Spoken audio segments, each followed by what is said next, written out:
Olha, a disputa entre a Arábia Saudita e a Rússia fez o preço do barril de petróleo despencar a níveis da época da Guerra do Golfo. Denise Campos de Toledo aqui nos estúdios. O mercado está sob muita pressão nessa segunda-feira e nós temos também um convidado. Denise. Exatamente, o dia de extrema tensão no mercado financeiro global começou, na verdade, no domingo com as bolsas asiáticas, com a notícia da Arábia Saudita em relação à oferta do petróleo, que fez a cotação despencar no mercado global. Depois da Ásia, nós tivemos uma queda acentuada das bolsas europeias, elas caem mais de 6%, o que significa uma queda no mês de cerca de 20% para algumas dessas bolsas. Aqui no Brasil, nós já tivemos a abertura do dólar muito pressionado, chegando à faixa dos R$ 4,77 no comercial. Isso apesar de o Banco Central ter aumentado o leilão, que já estava previsto desde sexta-feira, que seria de 1 bilhão, ele subiu para 3 bilhões. E nós vamos falar sobre esse cenário todo agora com o economista Jason Vieira, que é economista-chefe da Infinity Asset. Jason, bom dia. Bom dia, Denise. Bom, Jason, nós temos essa pressão toda nos mercados, é o que a gente pode chamar de tempestade perfeita agora? Foi até o título do meu relatório de hoje, Denise. É a tempestade perfeita. Nós tínhamos já um cenário bastante afetado por conta da questão do coronavírus na Europa, ainda que os números chineses estejam muito bons nas comparações médias. Os números asiáticos, na verdade, melhoraram de certa maneira, o esforço concentrado da Coreia do Sul, mas os números que estavam se desenhando para a Europa estavam assustando bastante. E aí, obviamente, vamos adicionar um pouco de petróleo ao incêndio. Foi o que aconteceu agora. A disputa entre Rússia e Arábia Saudita acabou pesando bastante para os mercados, assustou muito.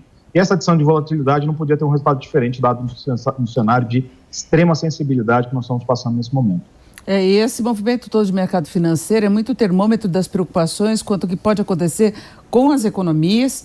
Eu queria lembrar que o Brasil já vem de um PIBinho do ano passado, por mais que haja justificativa, já havia uma revisão geral da projeção de crescimento, né, que agora caiu para baixo de 2%. E, Jason, como é que você vê essa situação toda em termos de perspectiva da economia brasileira, dessa pressão toda no dólar?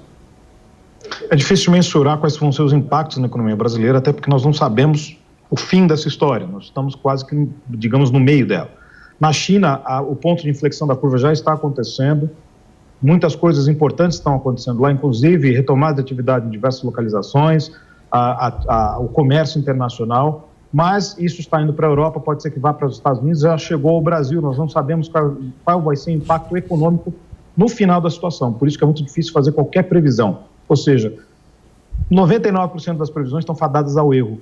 E daí fica um cenário... A única coisa que se sabe ainda de curto prazo é de que muito provavelmente vai ser pior do que aquilo que já estava projetado.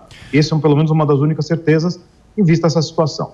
Essa questão do petróleo, se não fosse o atual momento, talvez seria até benéfico em termos econômicos, dados os estímulos que o mundo está tão dependente agora. O mundo está dependendo de estímulos em diversos setores, diversas economias. A própria economia americana, com os seus quantitative easing, seus alívios quantitativos disfarçados de recompra de títulos, ainda está dependente de uma série de estímulos econômicos, e nesse contexto o petróleo em queda ajudaria, mas não é o contexto, é o contexto de extrema volatilidade, e isso faz com que as previsões para o crescimento econômico de países emergentes, principalmente, fiquem muito prejudicadas.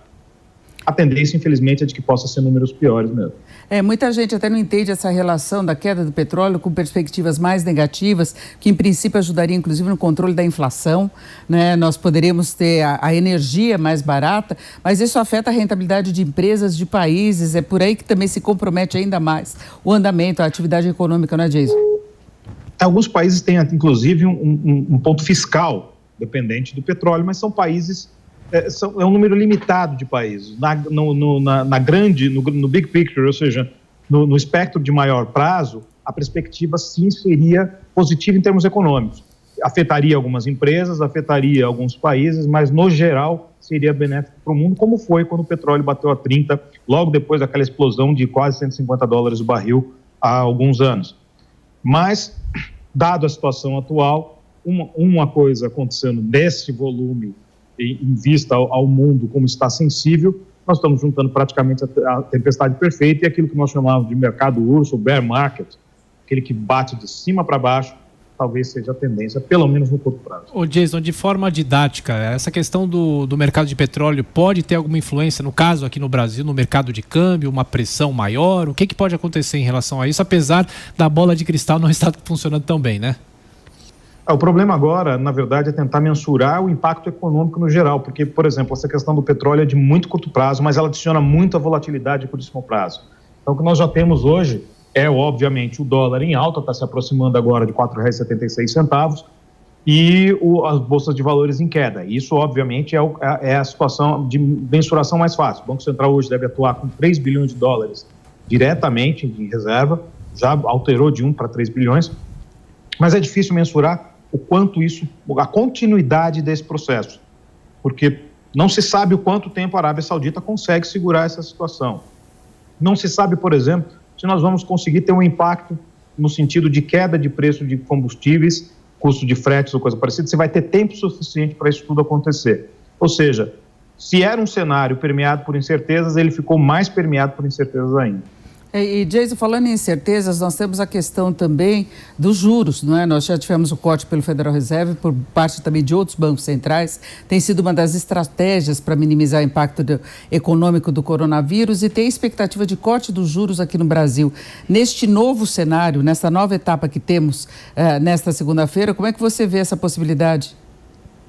Eu acho que a situação do Banco Central aqui, na verdade, está ficando cada vez mais difícil, porque um corte de juros no atual momento aqui no Brasil pode ter um impacto cambial. E o impacto cambial pode ser um causador de uma posição talvez um pouco menos, um pouco mais austera do Banco Central. Ou seja, o Banco Central ele pode não cortar o saldo 0,50 como parte do mercado projeto, pode ser algo próximo de 0,25, na tentativa de se minimizar, de se trabalhar com um pouco mais de cautela. Porque cautela foi, por exemplo, que o Banco Central americano não teve. Indicadores econômicos muito positivos foram divulgados recentemente lá fora e em vista a isso, aí nós temos a inflação essa semana nos Estados Unidos, que deve estar vindo a zero. O último CPI, a última inflação ao varejo nos Estados Unidos deve vir próximo de zero. E com esse contexto todo, a necessidade de um corte de juros começa a ficar muito estranha. Então, infelizmente, a posição de diversos bancos centrais, ao invés de tentar minimizar o processo, parece que tem alimentado o processo. Ou seja, aquela gasolina que os árabes puseram no mundo, os bancos centrais já tinham colocado na semana passada. A perspectiva era de acalmar os mercados e, na verdade, acabou aumentando o pânico.